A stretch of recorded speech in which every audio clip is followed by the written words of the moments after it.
En una me caí en un crevasse y la mochila fue que me agarró. Y a las 4 de la tarde nos dicen, falleció Rick.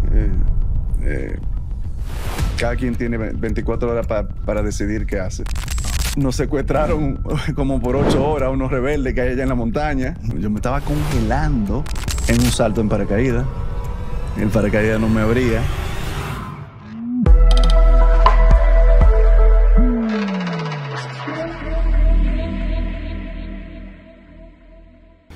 Bienvenidos a Contacto Podcast, el podcast de Revista Contacto.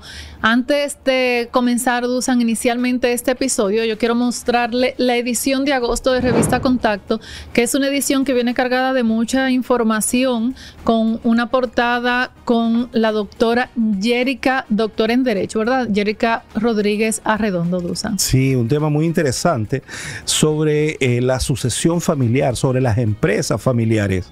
Es un tema bastante recurrente porque tenemos muchas familias aquí que la larga historia de República Dominicana que muchas veces tienen esa incertidumbre de la sucesión. ¿Quién viene después de?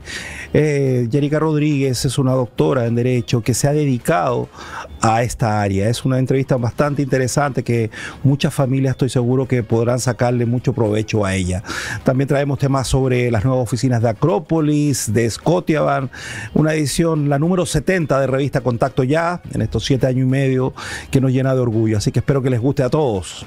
Dusan, y de Revista Contacto pasamos a Contacto Podcast, y el invitado de hoy, yo digo que yo no entiendo cómo ha logrado hacer tantas cosas en su vida, porque la verdad es que es muy polifacético. Se trata de Iván Gómez Carrasco, que es licenciado en Administración de Empresas con una maestría en negocios, con un diplomado en Gerencia Policial. Además, es experto en búsqueda y rescate de áreas abiertas, experto en evaluación de daños y necesidades, instructor de tiro de precisión y defensivo con pistola y fusil. Es oficial del Ejército, buzo avanzado, paramédico certificado, concursos en antiterrorismo y antisecuestro, uso efectivo de helicóptero en operaciones de rescate, manejo de situaciones de crisis de emergencia. Voy a tener que beber agua.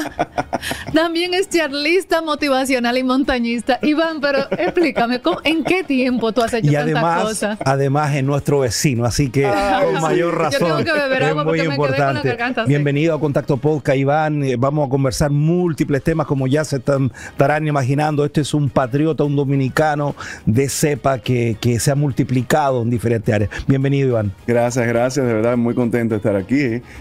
Los sigo a ustedes en las revistas, en el podcast, y están haciendo una increíble labor informando y dando a conocer personas importantes, orgullos dominicanos, y nada, hemos tratado de sembrar un poquito aquí en la patria, haciendo de todo un poco. Vamos a tratar de ocupar el tiempo lo mejor posible porque son demasiadas áreas e historias de inspiración que van a ser para muchos dominicanos, pero creo que debemos comenzar por ese joven, ese aventurero, Iván. Primero, ¿dónde naciste? ¿Eres capitaleño? ¿Estudiaste administración de empresas, negocios? ¿Cómo inicias tú? Sí, nací así, en Santo Domingo. Mis padres César Gómez y Luz Mercedes Carrasco de Gómez. Papi de La Vega, mami de Jabón. Se conocieron, casaron y se mudaron aquí.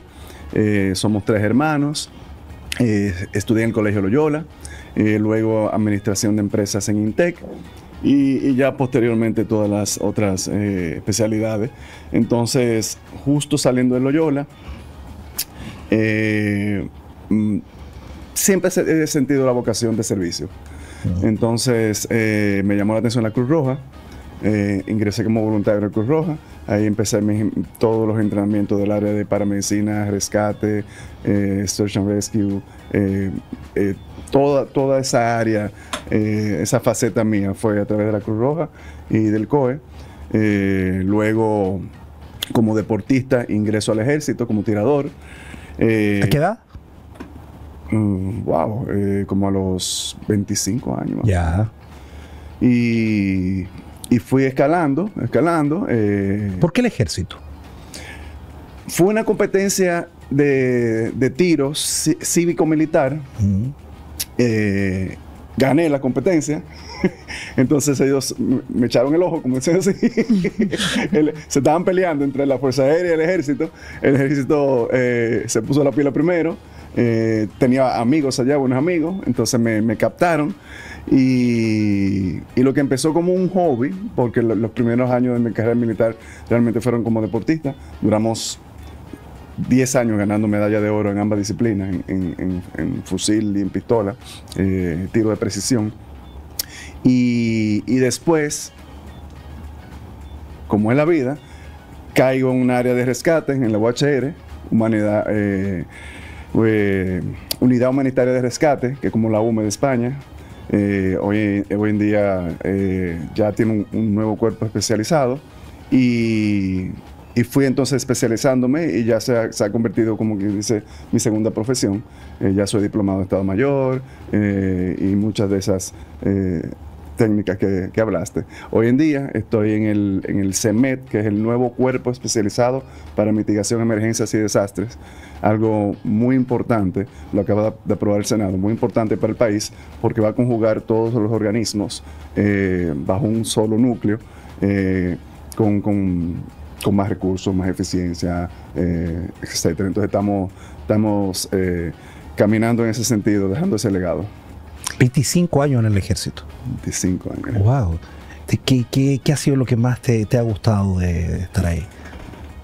Igual la vocación, el servicio. Es algo a veces triste, doloroso, porque he tenido que estar en muchas situaciones de tragedias.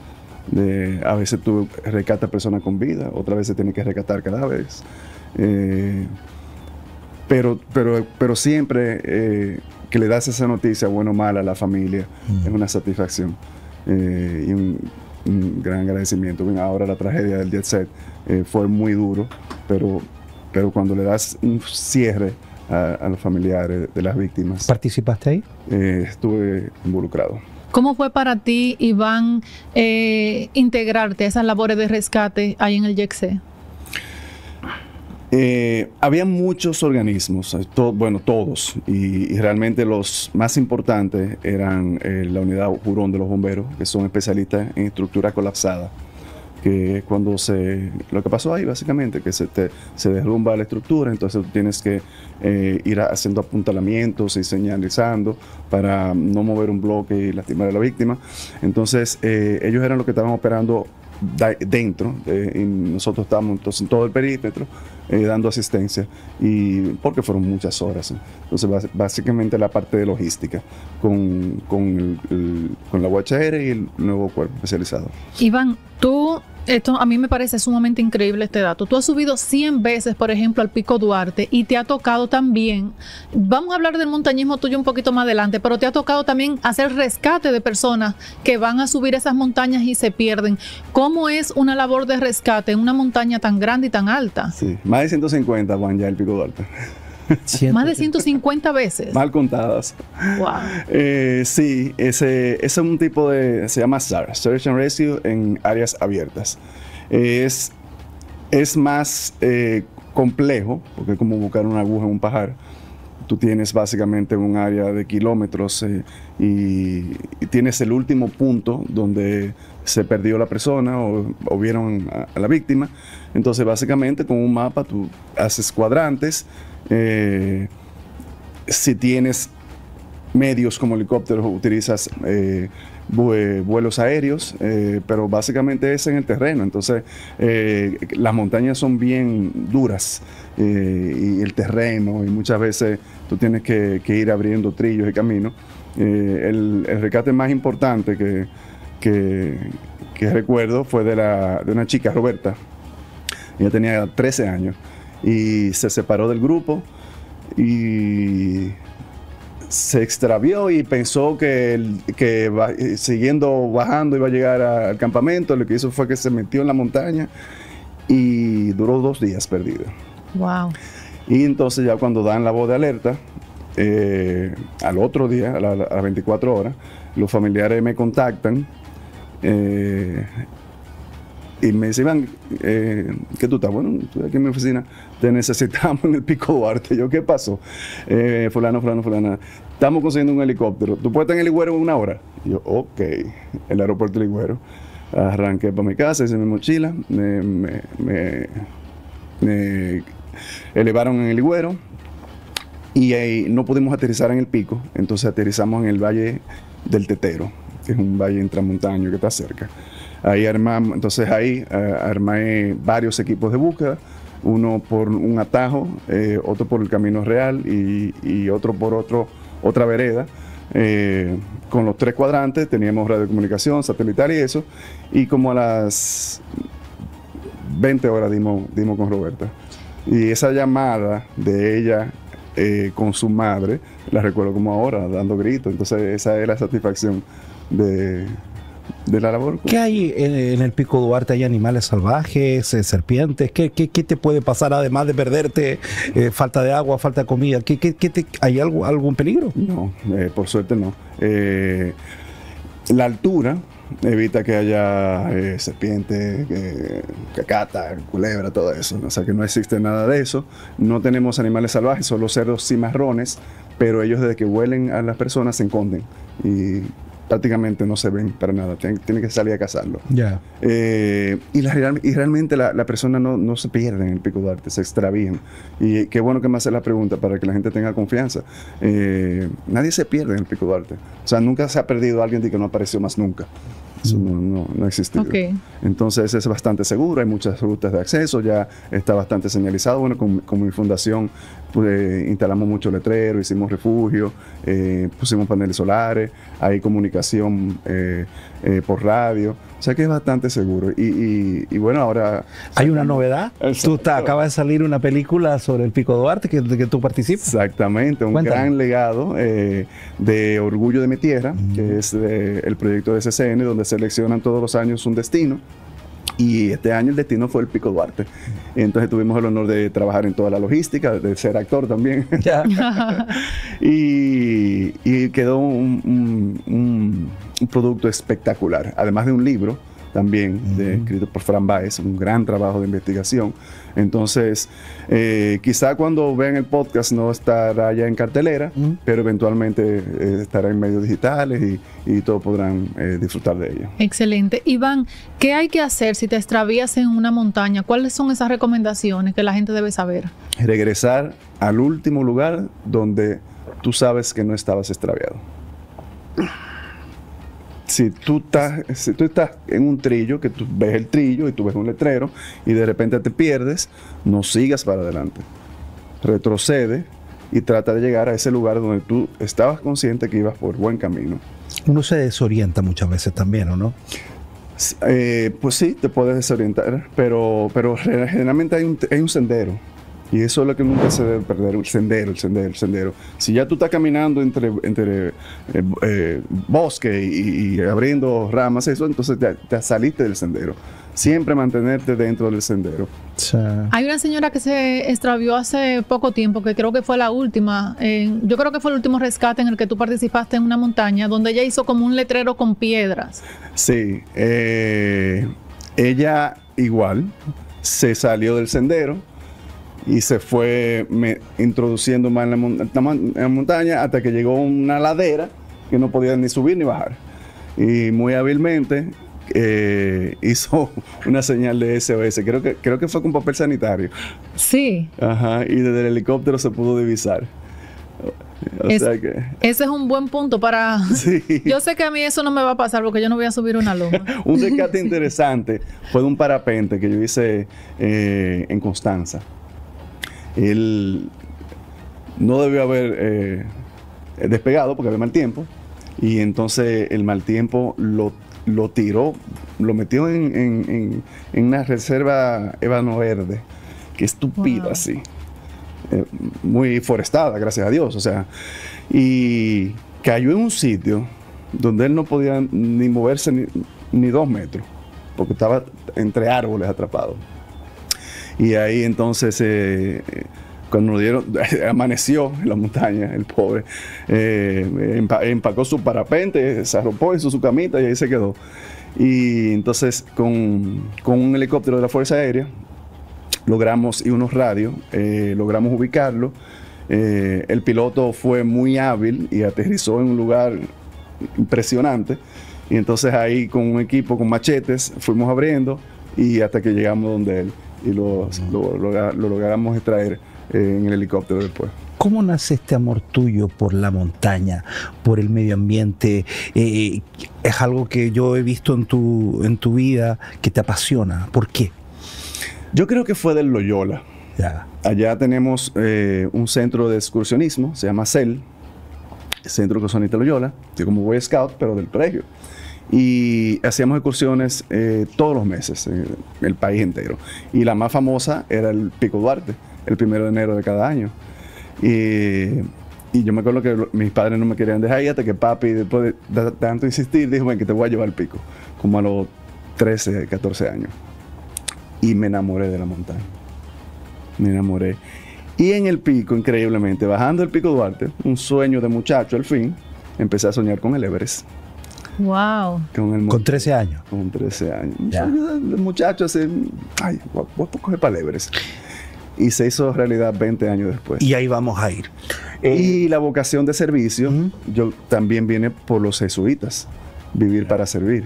Sí. Y tenemos una frase y una serie de normas, servicialidad, sacrificio, lealtad, pureza. Entonces, como que eso se conjugó todo en esa etapa de la vida de Loyola, de los jesuitas, del colegio. Pero independiente de que, como tú bien comentas, te llevaron, eras muy pequeño. Me recuerdo porque mi hijo tiene casi la edad cuando tú iniciaste. Son deportes extremos. No son como jugar tenis, como jugar béisbol, como jugar fútbol. Pádel. O sea, lo más que te puede pasar es que te dé calor y que transpire. Pero aquí estamos hablando de deportes extremos. ¿Te gusta el surf? ¿Haces parapente? O sea, motocross, enduro, yo te las he visto, pero esto de la montaña es duro porque las temperaturas van variando cada vez que vas subiendo. Entonces, oye, tú ya tienes una experiencia no solamente ya en el Pico Duarte y las montañas más altas de la isla, pero sino que aquí vamos a que ya eres quizás el único dominicano que ha ascendido las 5 montañas más grandes del mundo, los 5 continentes. Ahora Thais también lo hizo. Sí, Thais Herrera. Un dominicano y una dominicana. Sí, ella es la segunda. Ajá. Tú fuiste por varios años, el primero, el único. Sí, en el 2011. En el 12 completé los continentes. ¿Cuál fue el primero? Bueno, después de escalar las 10 montañas más altas del país en 10 días, como tú mencionas aquí, nos fuimos a África a conquistar el Kilimanjaro, que es la más alta de todo el continente. Un viaje muy exótico, muy importante porque aprendimos. Nunca había montado 5.000 metros. Pico Duarte tiene 3.101 metros. Después de 3.500 metros, tú empiezas a lidiar con mal de altura, con bajas temperaturas, y todo eso te juega física y mentalmente, te juega. Inclusive cuando tú estás arriba con era oxígeno, hasta deliras, estás medio delirando, y la primera vez que te pasa, tú no entiendes. El calzado que llevé no era el ideal, y se me medio congelaron los dedos gordos de los pies. Wow. Duré como un mes sin sensibilidad. Wow. Entonces ahí fue como que la novatada del Kilimanjaro. Entonces, en el ¿año? 2006. Ya. Sí. Entonces, bello, ¿no? Ver de allá arriba todo. Sí, es una montaña exótica porque es un trekking como de 14 días, muy asequible para cualquiera, pero cuando llegas al volcán y empiezas a subir, esos 2 días son bien duros. Entonces llegas allá arriba y tienes glaciares. Entonces ahí como que tú vienes del calor y de repente tienes un glaciar. Sí, es impresionante, impresionante. Y si tienes la oportunidad de hacer un safari también, ver un león comiéndose una cebra al lado de ti. Wow. Ese fue el primero. El segundo. Nos fuimos para tu tierra, para los Andes, para Aconcagua. Aconcagua. Que ese tiene como 6.900. 6.900. Sí. 6.900 y piquito. Una montaña, le dicen el pequeño Everest. Muy frío. Muy fría, muy fría. Cuando estás allá arriba, tú ves Chile de aquel lado y Argentina de este lado. Primera vez que afrontamos el peligro de la montaña, que es la muerte. Falleció un italiano cuando estábamos allá. ¿De tu grupo? No, de otro grupo. Ok. Pero ya ahí tú te das cuenta como que, wow, esto hay que tomarlo en serio. En algunos sectores tienes que ir con oxígeno. Ahí todavía no, pero sí, pero así hacemos el proceso de aclimatación, que es subir alto, dejamos equipo y bajamos a dormir. Después subimos más alto y bajamos a dormir. Y en ese proceso, de una semana, tu cuerpo produce más glóbulos rojos. Y con esa gran cantidad de glóbulos rojos puedes absorber los bajos niveles de oxígeno. Eso se llama la aclimatación en el montañismo. Y es muy importante. Es el único método, pero no es totalmente garantizado 100%. Ya. Si no aclimatas bien, puedes morir de un edema pulmonar o un edema cerebral. Wow. Y la única medicina es bajarte rápido, hasta que tú tengas bajo nivel, bueno nivel de oxígeno. Pero en el proceso de aclimatación se sufre mucho: dolor de cabeza, náusea, insomnio, sangrado en la nariz, tú no comes, no tienes hambre. ¿Cómo fue la diferencia con el Kilimanjaro cuando subiste a la Concagua? ¿Fue muy diferente? Fue muy diferente. Muy difícil. Sí, porque esto ya era, en esta montaña utilizamos crampones inclusive porque estábamos caminando sobre glaciares, otro tipo de vestimenta, otro tipo de botas, piolet, goggles, porque nos cayó una nevada fuertísima. Entonces ahí íbamos como que subiendo el nivel. Y 2 años después, en el 2009, nos fuimos para Europa a escalar la más alta, que muchas personas piensan que es el Mont Blanc, pero es el Elbrus, en Rusia. ¿Cuántos metros? No es tan alta, sin 6.000 metros más o menos, pero es muy fría, son 2 cumbres, está en la cordillera del Cáucaso. El acceso es complicadísimo, la logística, muchos aviones, muchos vuelos, autobuses y eso. Hicimos el proceso de aclimatación, no fue tan difícil. Nos demandó, obviamente, y fue una montaña bastante interesante y me gusta la comparación porque tú te das cuenta cómo cada país maneja sus recursos naturales y sus parques. Casi todas esas montañas están en parque nacional. El Kilimanjaro, con todas sus limitantes, bien organizado, bien manejado, bien limpiecito. El Aconcagua ni se diga, te paga mucho dinero, creo que eran como $200, pero tenías paramédicos, policía de montaña, un helicóptero ahí para ti, te chequeaban, toda tu basura te daban una fonda con un número y tú tenías que bajarla llena, si no te ponen una multa. En cambio, Rusia, un desastre. Ay. Un desastre. ¿Qué año ese fue? El Elbrus. ¿En qué año? En 2009. 2009. ¿Por qué el desastre?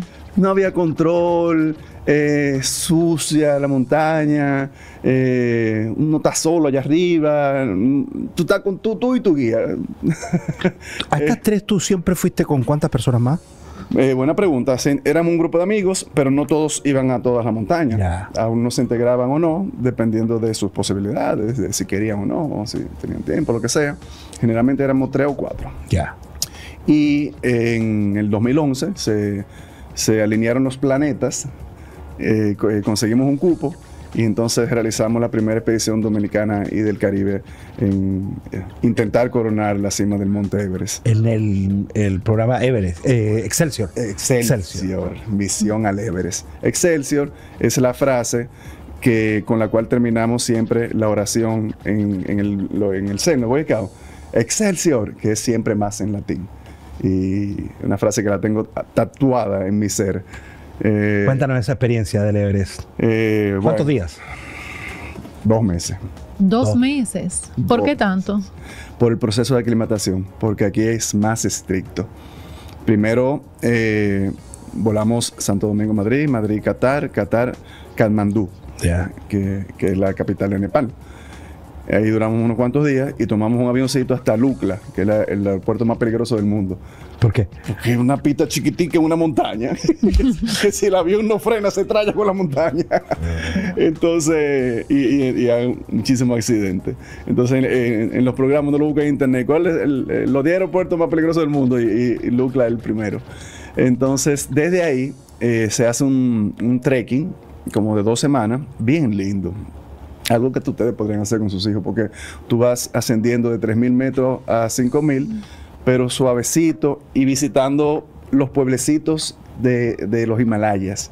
Y te quedas en hostales y ves la cultura y los monjes. Es lindísimo ese trekking. Hasta que llegas al campamento base, que ya ahí la cosa se complica. No todo el mundo puede llegar al campamento base.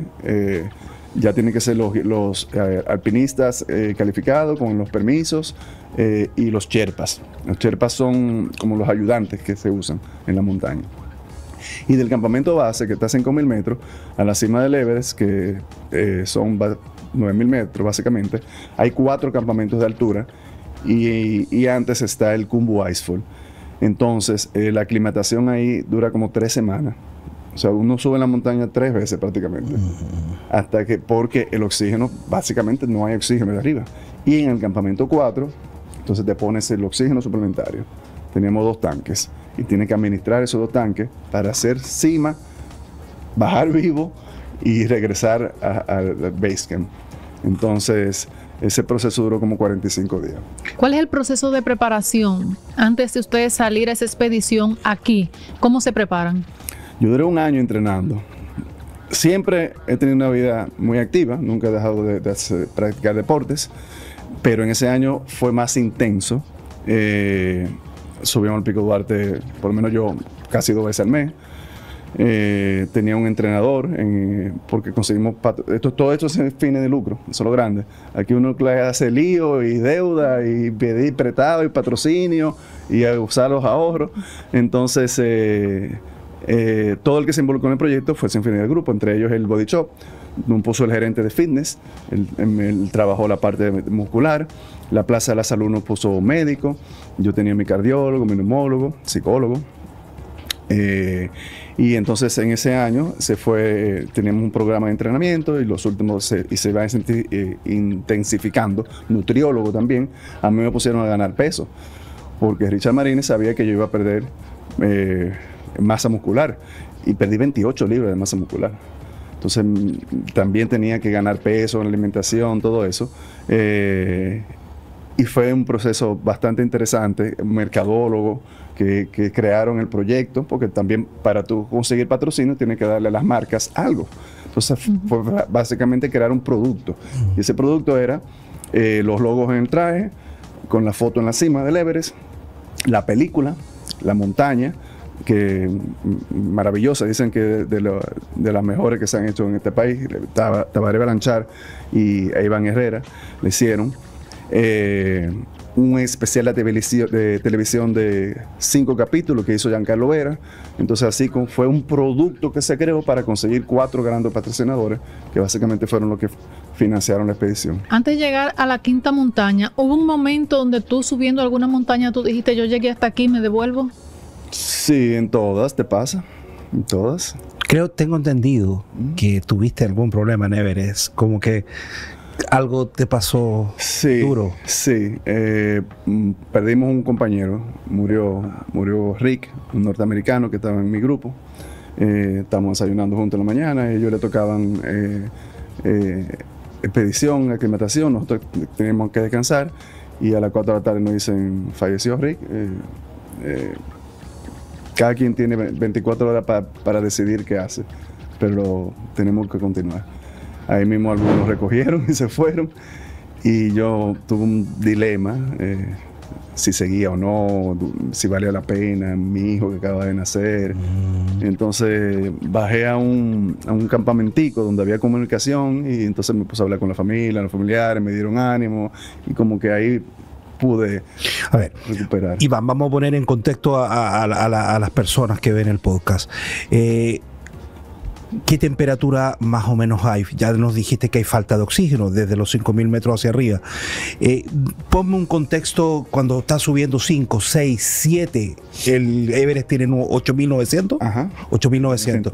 Entonces, ¿cómo va estos cambios que hay? Porque ¿cuántos grados bajo cero hay, por ejemplo? Sí, en el campamento base estábamos entre menos 10 y 10.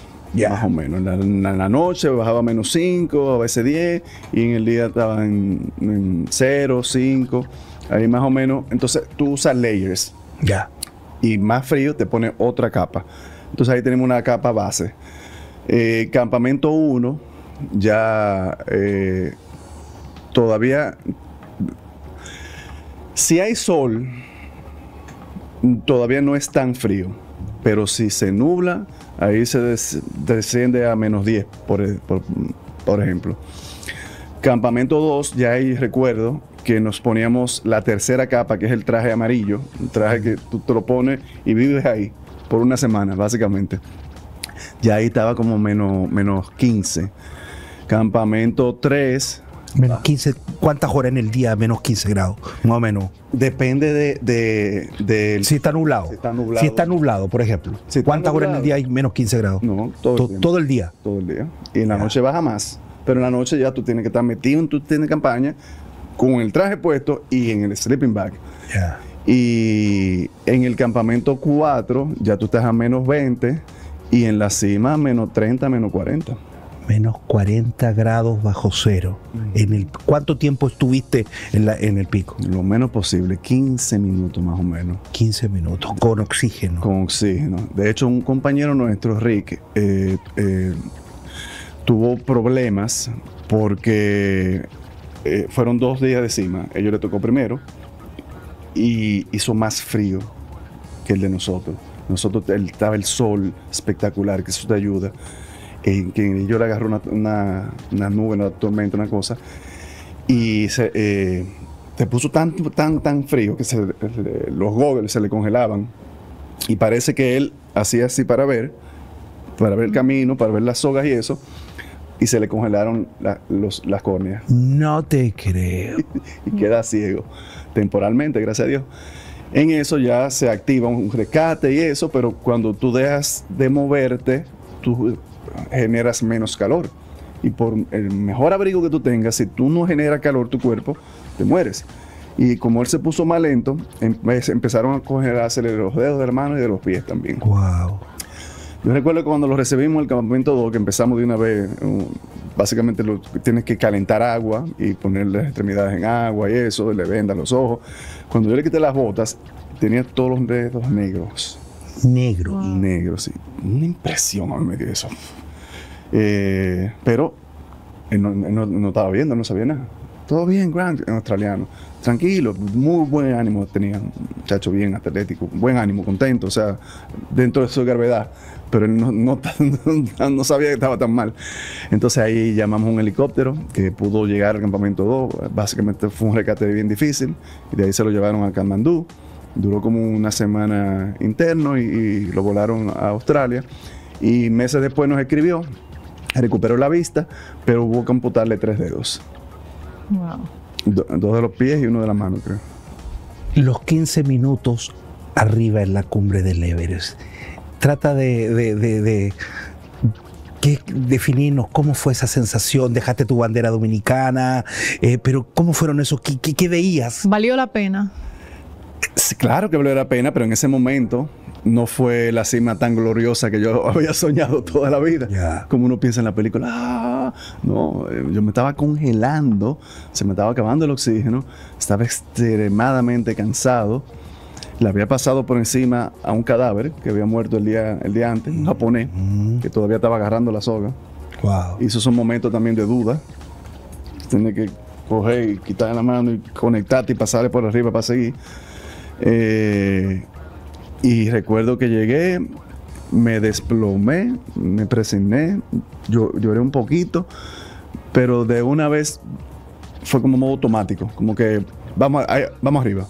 Y primero la bandera dominicana, obviamente, la que sale en la película, ondear la bandera, primera vez que estaba en la cima del mundo.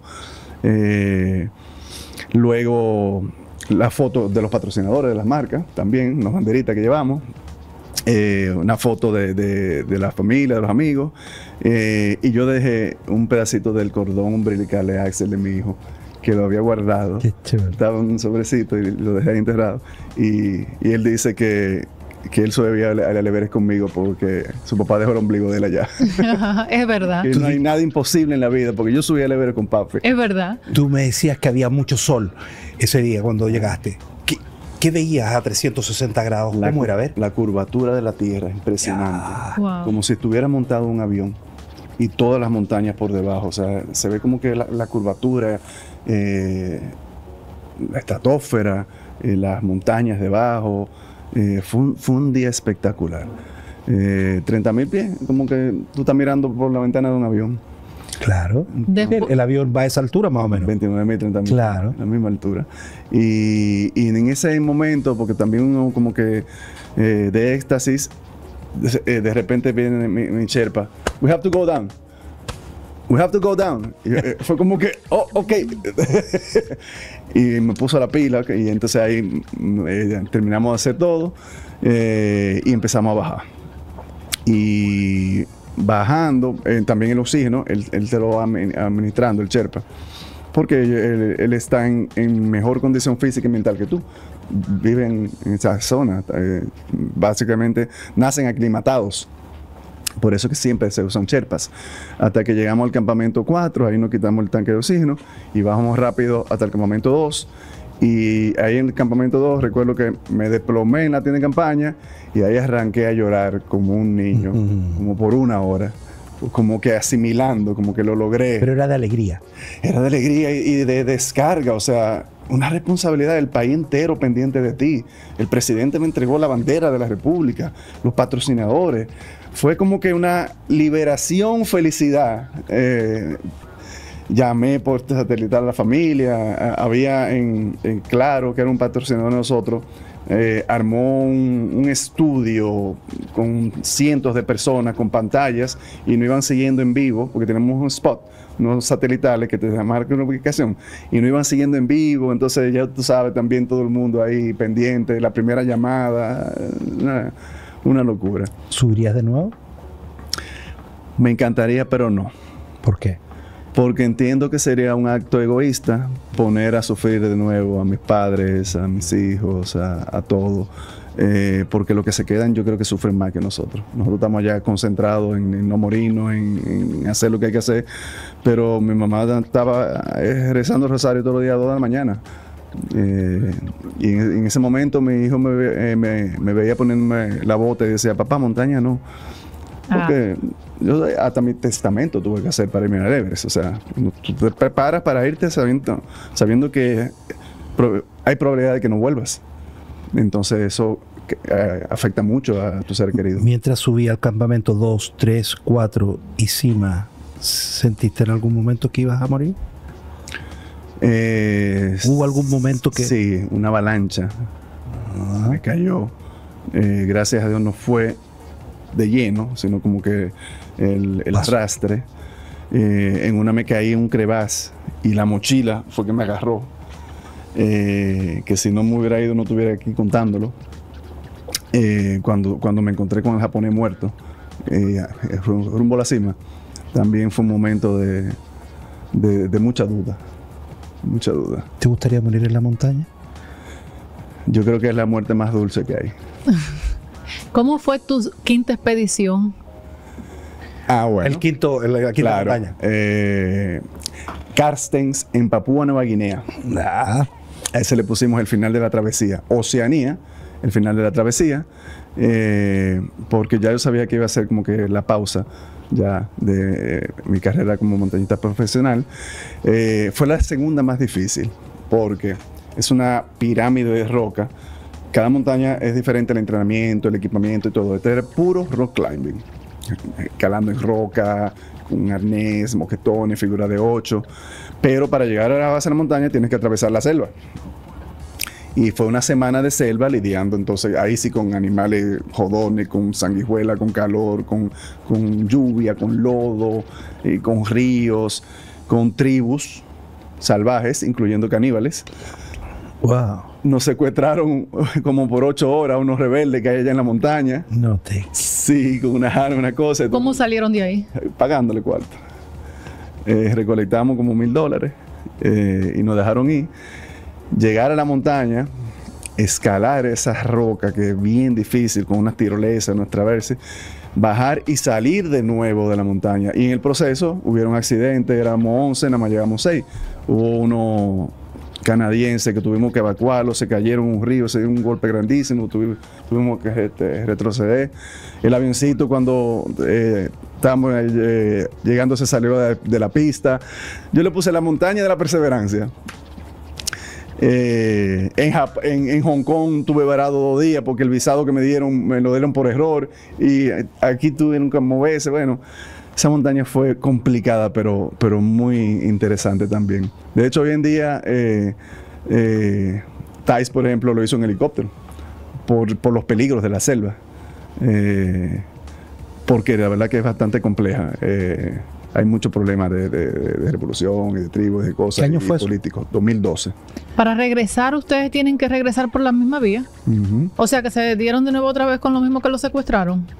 Fue de regreso que lo secuestraron. Por suerte. Fue de regreso. Y eso es azaroso. Hasta una foto nos tiramos después con ellos. No posible la cosa. Pero ustedes le pidieron a ellos una foto, los No, porque ya al final ya había como ya después es como un peaje, yo creo, ¿no? Eso decían ellos, que eso era un peaje. ¿Y qué tiempo lo tuvieron retenidos? Como 8 horas.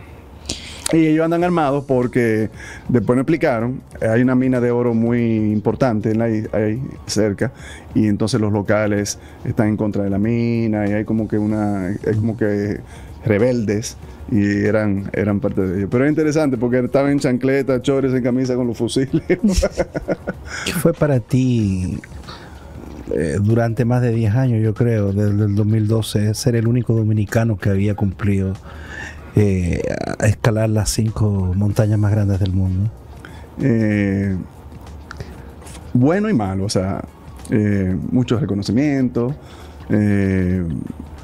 proyectos, de ahí se crean las conferencias motivacionales, pero también tienes que lidiar con ciertos aspectos de la resaca emocional, como le digo yo. Cuando tú tienes un cable 220 energizándote todo el tiempo con una meta, un fin, una motivación, una pasión, y de repente como que te lo desconectan, viene hasta una depresión. Y yo he tenido que lidiar con depresión también.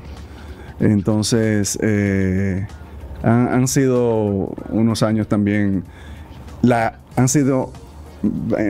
Mi conferencia es: todos tenemos una montaña que escalar. Y esos últimos 10 años han sido muchas montañas, no literales, que he tenido que escalar. Montañas emocionales. Pero qué increíble físicas. Que este, más que hobby, porque yo no lo veo como un hobby, yo lo veo porque hay que ser experto en hacer eso. No cualquiera va a escalar una montaña así. Te creó un negocio, te creó una forma de motivar a las personas. Cuéntanos cómo son estas charlas, más o menos. Sí, son muy lindas. Le tengo varios nombres: Logrando lo Imposible. Todos tenemos una montaña que escalar, todos tenemos un Everest que conquistar. Y básicamente le digo al público: yo les voy a contar mi historia para que ustedes escalen sus propias montañas. Esto es un Everest de ustedes son su montaña. Un proyecto exitoso, y otros que tienen, y cada quien tiene su montaña. Entonces yo les cuento mi historia, las cosas buenas, malas, todos los sacrificios.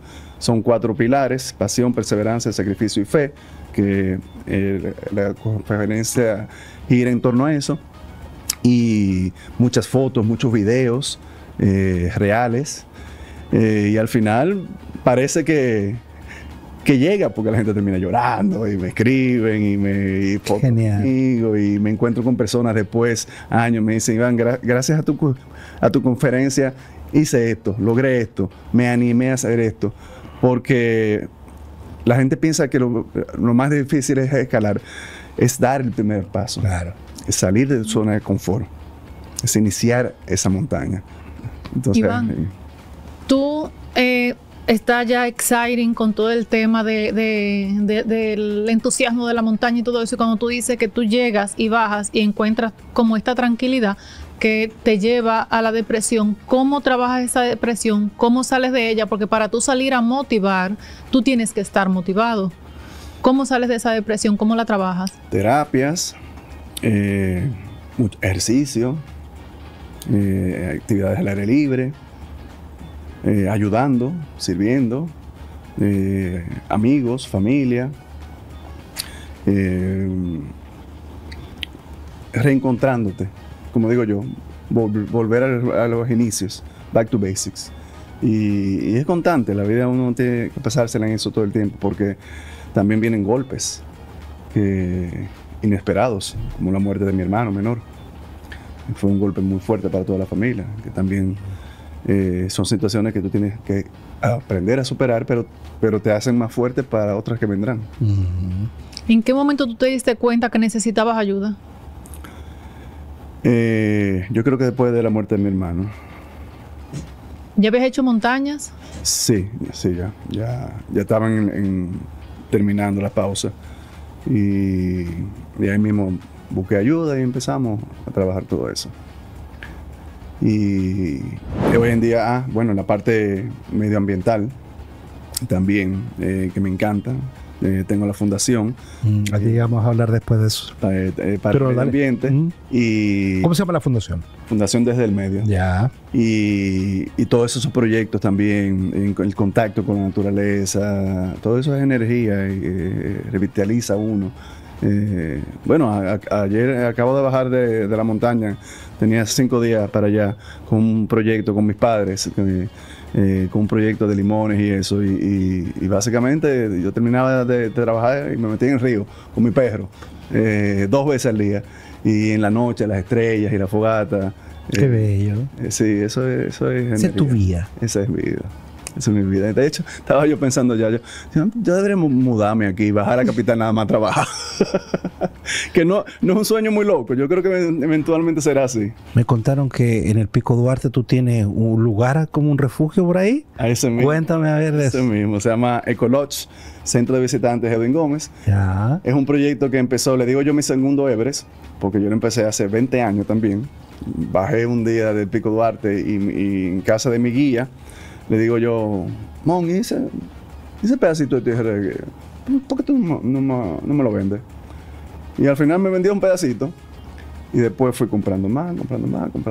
Después cuando pude,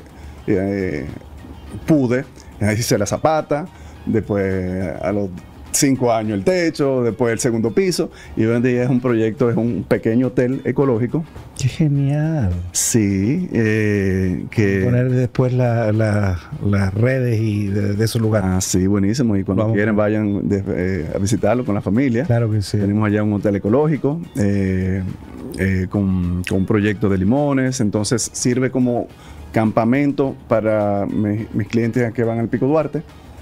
Pero también retiros, familias. Este fin de semana un amigo va a celebrar el cumpleaños de su hijo para allá con 20 muchachos. ¡Qué chulo! Después hay un proyecto de una gente de un retiro de yoga y todo eso, porque está cerca del Parque Nacional Armando Bermúdez, del Pico Duarte.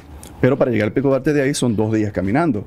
Sin embargo, hicimos un sendero que se llama el Sendero de la Virgen, que se hace en 2 horas, donde entras al parque, disfrutas de la naturaleza del río, pero en llano. Al final construimos una capillita. Entonces la gente tiene la experiencia de vivir la experiencia de la montaña sin tener que durar 2 días en el Pico Duarte. ¿Y hasta cuántas personas pueden estar en ese? Hasta 25 personas. 25 personas. ¿Y cómo llegar allá? En el área de campamento han acampado hasta más de 100 personas. ¿Cómo es llegar allá? Después de Jarabacoa, tienes que llegar a Jarabacoa. De Jarabacoa a un pueblecito que se llama Manabao, 30 minutos más, y en 15 minutos llegas a la ciénaga de Manabao, que es como donde se acaba la carretera. Ya. Y ahí está el Parque Nacional, está el pueblo, y tenemos el proyecto nuestro, y hay otro proyecto también en la zona. ¿No hay que llegar caminando a donde está tu hotel? No, se llega en carro. Ah, no, pues yo voy.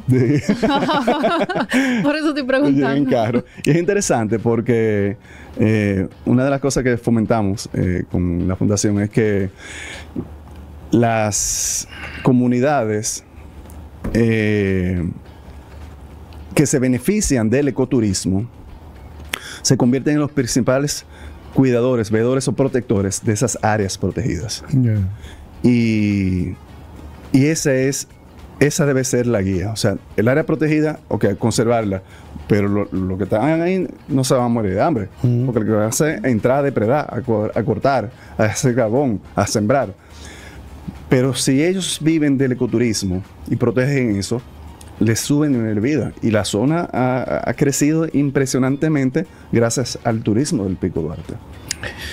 Señor, a ver, antes de terminar, porque ha sido apasionante todo este relato, esta historia que es para que vengas otra vez incluso. Pero yo creo que todo lo que ha relatado Iván, todavía ni se imaginan todas las otras cosas que hace. Por ejemplo, este señor es tirador de precisión en modalidad de 9 milímetros y también en fusil. En el 2006 recibiste el título al mejor tirador de precisión de República Dominicana. Cuéntame eso. Sí, son cosas que pasan una vez en la vida. Son dos competencias diferentes. La de pistola 9 milímetros es a 25 metros, con diferentes modalidades, con arma corta. Y la de fusil es un campo de 300 metros, donde tiras a 100, 200, 300, el último acostado, con un fusil M16A1 y una cápsula 5.56. Y ese año gané el mejor tirador en pistola y también en fusil. Coincidieron las dos competencias. O sea, tú tienes una vista... Tenía, ya no tanto, pero sí tenía, era buen tirador. Eres buzo avanzado y paramédico certificado. Me tuve que hacer buzo avanzado. Ay, no hablamos del Eco Challenge. Fue una expedición que fuimos en el 2001, creo, en la selva de Borneo. 4 dominicanos, que en ese entonces era la carrera de aventura más difícil del planeta, elaborada por Mark Burnett, el que después hizo The Apprentice y Survivor. Y era básicamente 14 días en la selva utilizando medios no motorizados. Y uno de esos había que hacer un buceo bien complejo y te exigían la certificación PADI. Ya. O sea, la hice. ¿Y tú buceas con regularidad? Ya no tanto, antes sí. Antes sí. De hecho, tuve un accidente de buceo. Ahí casi guindo los tenis. Y tuvieron que meterme en una cámara hiperbárica por 8 horas. Wow. Posees cursos de antiterrorismo y antisecuestro. Eso tuve que hacerlo para los Juegos Panamericanos, que yo estuve involucrado. Y parte de la certificación incluían esos cursos. ¿Y qué te enseñan ahí? Imagínate cómo estamos bregando con delegaciones de varios países del mundo. Había que estar preparado para un acto terrorista o un secuestro. Entonces, técnicas y mucha inteligencia, servicio de inteligencia, vigilancia, protección VIP, vías de escape, simulaciones, seguimiento, muchísimas cosas. ¿Artes marciales también? No, ese nivel no. Ya esos son otros cursos más. Antes de que Dusan siga, yo quiero saber cuántas veces has estado a un paso de la muerte. Uy, varias. Varias. Varias veces en la montaña. En situaciones aquí de seguridad ciudadana. Fui director de la Policía Municipal. Me hirieron inclusive en unos operativos. Esa vez del buceo, en un salto en paracaídas. El paracaídas no me abría y el instructor suerte estaba cerca de mí y él fue que me lo extrajo. Entonces han sido varias. ¿Eres piloto de helicóptero? Concho, no está en mi bucket list. Ya. Yo soy un piloto frustrado. Ya. Son de las cosas que tengo ahí pendiente. ¿A qué tú le tienes miedo? A no tener miedo. El día que deje de tener miedo me voy a preocupar. ¿Qué es lo que más te da miedo? ¿Qué es lo que más me da miedo? Wow, qué buena pregunta. Perder seres queridos, diría yo. No me da miedo la muerte, sino los que se quedan vivos, porque son los que sufren. Y lo he vivido en carne propia. Entonces yo creo que ese sería quizá el temor más grande. Sí. ¿Quién es hoy Iván Gómez Carrasco? ¿Quién soy hoy? Un dominicano, patriota, idealista, que sueña con un mejor país, que sueña con que mis hijos tengan los mismos principios y valores de sus abuelos y de sus padres, que mi República Dominicana siga saliendo adelante conservando sus recursos naturales, haciéndose más fuerte como nación, como país. Y yo quiero volver a lo básico, como decíamos, más sencillo. Cada vez que quiero vivir más sencillo, disfrutando ya de la vida, disfrutando el día a día, porque nos complicamos tanto queriendo cosas materiales o trabajo, lo hablamos ahorita, trabajando, y nos olvidamos de nosotros, y nos olvidamos de vivir. Y hacemos planes para el año que viene sin saber si vamos a llegar a diciembre.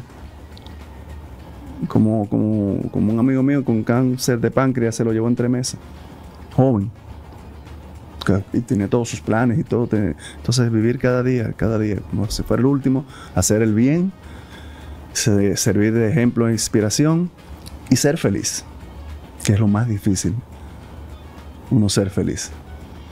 ¿Qué te falta por hacer? Muchas cosas. Muchas cosas. ¿Montaña ya no? Sí, pero no quiero volver a las altas montañas. Esas montañas tan largas, de 2 meses, tan complicadas. Pero, por ejemplo, yo sueño con el K2. Ese es de 7.000, ¿no? Esa es la segunda más alta del mundo, pero esa es la más mortífera. Le dicen la montaña asesina.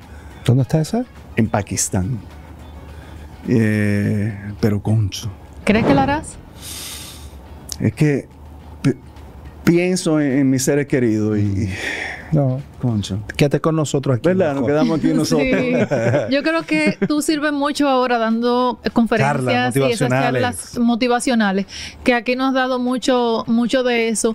Y además, Iván, tú has tenido una vida de mucha inspiración y yo siento que así lo va a percibir la gente, porque no solamente eres valiente, eso de que tú te tires, bueno, yo no hago ni la mitad, pero ni la mitad de la mitad de la mitad de lo que tú hiciste, tú eres demasiado valiente, pero además sirve de inspiración también para los jóvenes, para que vean que las cosas se pueden lograr, que nada más hay que ponerse la meta. Ese es el mensaje más importante. No hay nada imposible en la vida, y tengo una de mis conferencias son sin fines de lucro, y he estado en cárceles, en iglesias, en colegios, llevando ese mensaje. No hay nada imposible en la vida, siempre y cuando lo intentes con pasión, perseverancia. Iván lo vamos a tener que traer nuevamente acá a Contacto Podcast para que nos hable de esas charlas motivacionales que sin duda son un área que aquí se necesita mucho en el país, no solamente en el sector privado, sino que en el público también. Ojalá ahí estuvieras asesorando mucho presidentes tú. Iván, muchísimas gracias por tu tiempo. Creo que estas son las historias que muchos dominicanos quieren escuchar, quieren ver, porque realmente inspiran. Así que, amigo, eres un patriota y tu país está muy orgulloso de ti, seguro. Muchísimas gracias por la invitación. La pasé súper bien en esta conversación y los felicito por tan hermoso proyecto. Gracias a ti por tu tiempo, Iván. Suscríbase.